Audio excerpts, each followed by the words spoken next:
Senator from Vermont is recognized. I ask that the quorum call be vitiated. Without objection, so ordered. Mr. President, each and every day it gets harder and harder to listen to my Republican friends who race to the Senate floor breathlessly, telling the American people how concerned they are about the $13 trillion national debt and how we have got to get our financial house in order. They are just very, very upset about that. But as you know, under the leadership of President George W. Bush, these same Republicans turned a record-breaking federal surplus left by the Clinton administration into record-breaking deficits. Back then, their rallying cry was, quote-unquote, deficits don't matter, articulated by then Vice President Dick Cheney. This deficits don't matter philosophy gave us 2 wars that were not paid for, and there are estimates that the war in Iraq alone will end up costing some $3 trillion unpaid for. They gave us some $700 billion in tax breaks that went to the wealthiest 1%. They gave us a $400 billion unpaid for prescription drug program written by the insurance companies and the drug companies. And they gave us a $700 billion bailout of Wall Street. But under President Obama, Republicans have seemingly taken a 180-degree turn. Now, apparently, deficits do matter.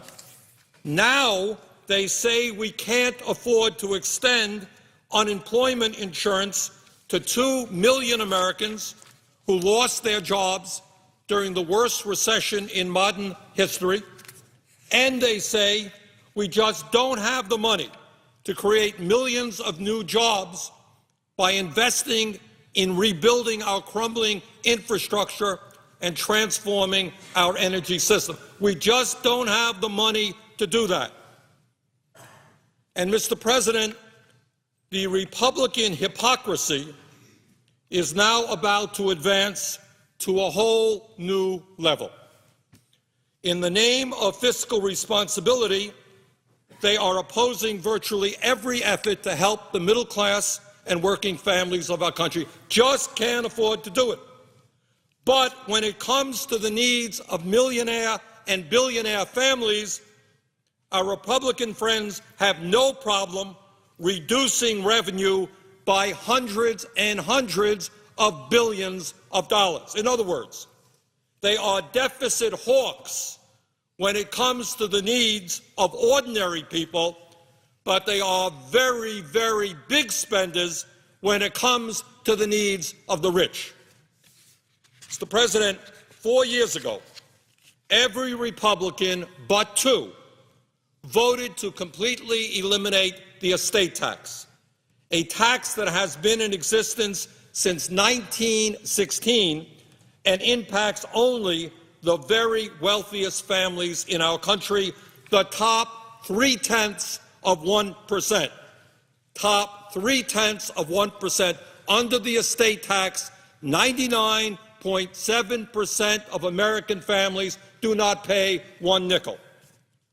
This huge tax break for the wealthy, repealing the estate tax, which the Republicans are fighting to do, would increase the national debt by more than $1 trillion over a 10-year period. So our deficit hawks, who are so concerned about the national debt and record-breaking deficits, want to increase our national debt by over $1 trillion in a 10-year period.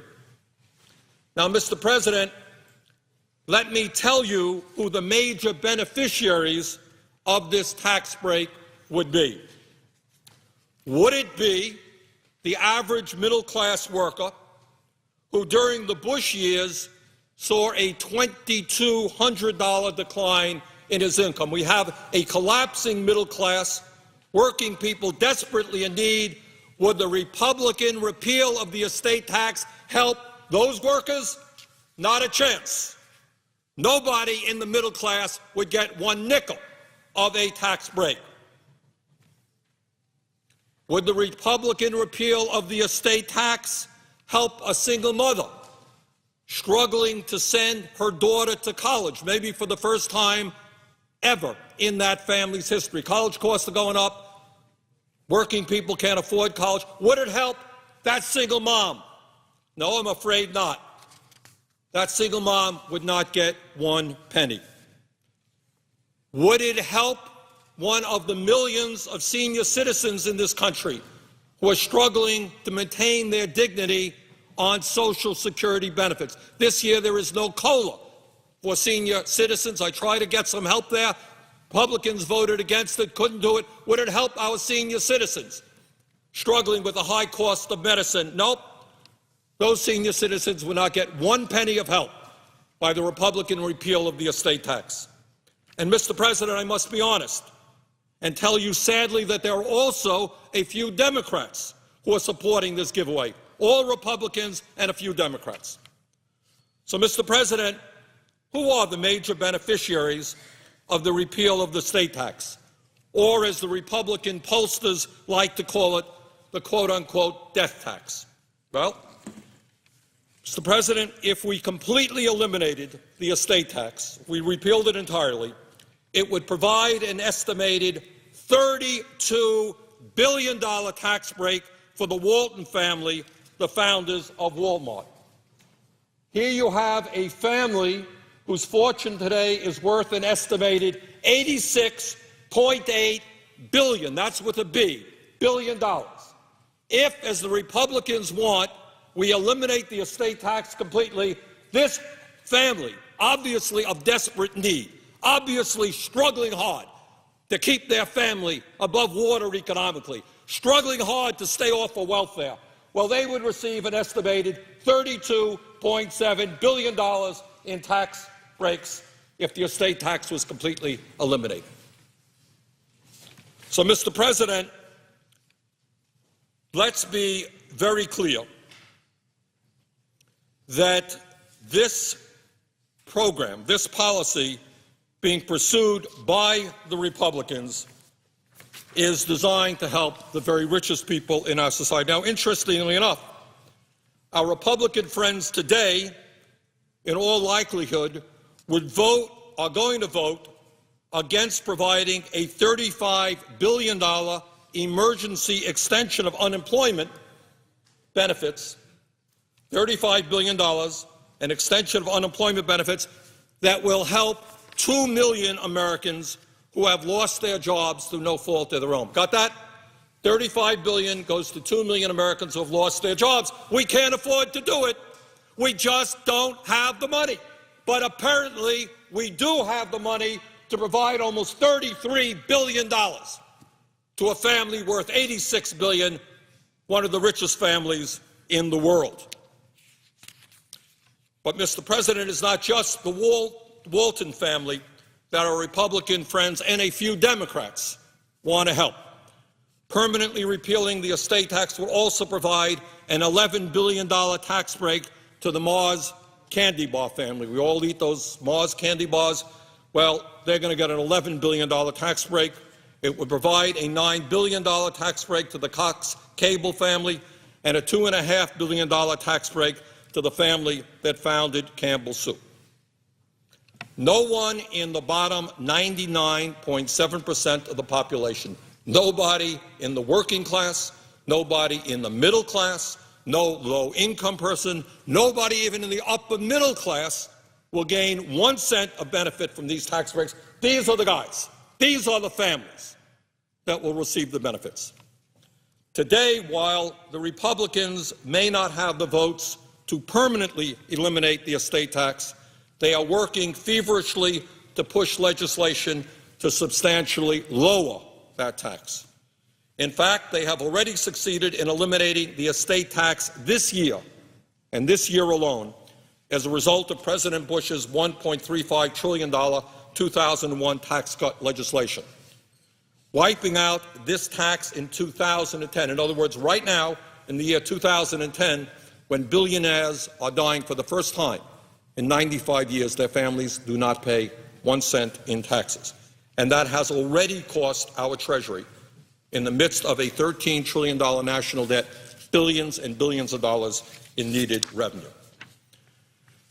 Mr. President, it seems to me that at a time when this country has a $13 trillion national debt, at a time when 22% of our children are living in poverty, the highest rate of childhood poverty in the industrialized world, at a time when our infrastructure is crumbling, at a time when we have a desperate need to transform our energy system, and by doing that, we can put millions of people to work rebuilding America, transportation, infrastructure, energy.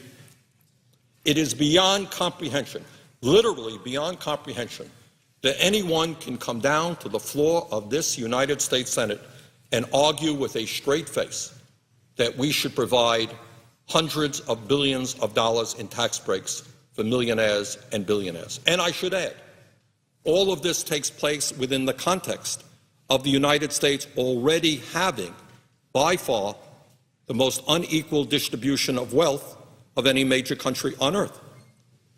The top 1% own more wealth than the bottom 90%, and when you give away billions more in tax breaks to the very, very rich, you're only exacerbating that. You're making that tax gap, that wealth gap, even greater. So, Mr. President, that is why I have introduced the Responsible Estate Tax Act, S. 3533, along with Senators Harkin, Whitehouse, Sherrod Brown, and Senator Franken. This legislation would raise $318 billion over the next decade by establishing a graduated inheritance tax on estates of over $3.5 million. Now, Mr. President, I actually cannot take credit for this legislation. I would like to, but I can't. It would be dishonest. This is an idea that was developed 100 years ago by a good Republican president named Teddy Roosevelt. And Teddy Roosevelt, in 1910, pushed this idea, which eventually became adopted in 1916. And this is what Teddy Roosevelt, as this chart indicates, this is what Teddy Roosevelt said 100 years ago. Now, I think my Republican friends probably will not be quoting Teddy Roosevelt, though he is one of their great presidents, but this is what Teddy Roosevelt said 100 years ago. Quote, "The absence of effective state and especially national restraint upon unfair money-getting has tended to create a small class of enormously wealthy and economically powerful men whose chief object is to hold and increase their power." Wow, that sounds pretty familiar. A small group of incredibly wealthy people whose sole objective is to hold and increase their power.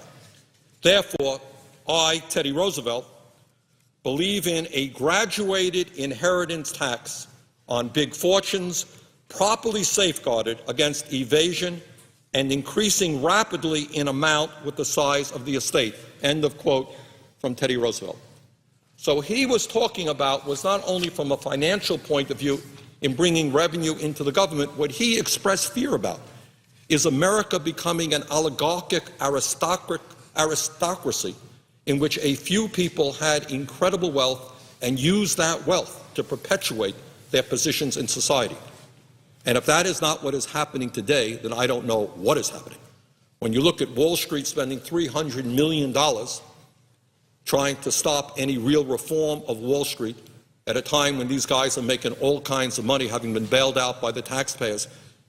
If you look at the oil companies and all of their lobbyists around it, that is precisely what's going on. Small number of incredibly wealthy people perpetuating their power through their wealth. Mr. President, in order to gain support for the permanent repeal of the estate tax or a major reduction in estate tax rates, the Republicans and lobbyists and the lobbyists representing the super rich are doing what they do best, and that is distorting reality. You're not going to hear any of my Republican friends who talk about repealing the estate tax come down here and tell you that the richest families in America are going to be receiving $10, $20, $30 billion in tax breaks. That's not what they'll talk about. What they have done, both as politicians and through their lobbyists, have created a mythology that a responsible and a fair estate tax, or as their pollsters have framed it, a quote-unquote death tax, will somehow destroy family farms and small businesses. So in other words, what they are doing here is what they very often do. They say, oh, it's not the very rich, the billionaires that we're interested in protecting. It's not the Walmart people. We really are interested in family farmers and small business. Those really are the people that we are trying to protect. But that nothing could be further from the truth. As usual, they are using their old tactic of pretending to worry about the needs of ordinary people as a smokescreen to serve the extremely wealthy special interest in this country. Now let's talk a little bit about what they're saying. In terms of the preservation of the family farm, something that I happen to feel passionately about. We have a lot of family farms in the state of Vermont. The American Farm Bureau was asked some years ago to come up with a single example of one family farm being lost as a result of the estate tax. One family farm being lost as a result of the estate tax. They couldn't find one farm, not one farm, that had to be sold as a result of the estate tax, not one. And I should tell you, Mr. President, that the legislation that I have offered provides even more protections to family farms than previous law. So they're not protecting the family farms. They're protecting the Walton family and other billionaire families.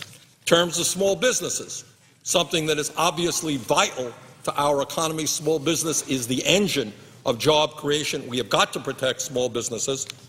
This is what the Nonpartisan Tax Policy Center has estimated, and that is that only 80 small businesses and farm estates throughout the country paid an estate tax in 2009. 80, representing, as this chart shows, 0.003% of all estates.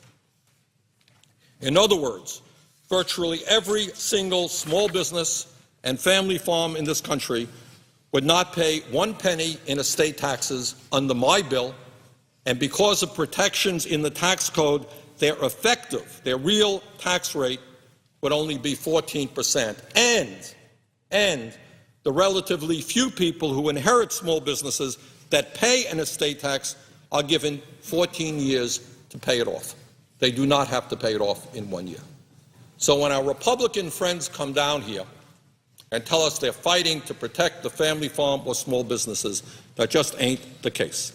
What they are coming down here to do is to protect the Walton family and the Steinbrenner family and the other billionaire families that are spending a whole lot of money in a major lobbying effort to make sure that the richest people in this country become even richer. So, Mr. President, I think what this debate is really all about is what the old Woody Guthrie song framed and described as, which side are you on? Which side are you on? And the Republicans have answered very loudly and clearly. When it comes to the needs of the unemployed and the uninsured, when it comes to protecting the interest of the struggling middle class, the Republicans are just not there. When it comes to ordinary people, the Republicans are deficit hawks. But if you are a millionaire or a billionaire family, and if you need a huge tax break that will cost our government hundreds and hundreds of billions of dollars, you can count on the Republicans for your support. And that's what this issue is about. And with that, Mr. President, I would yield the floor.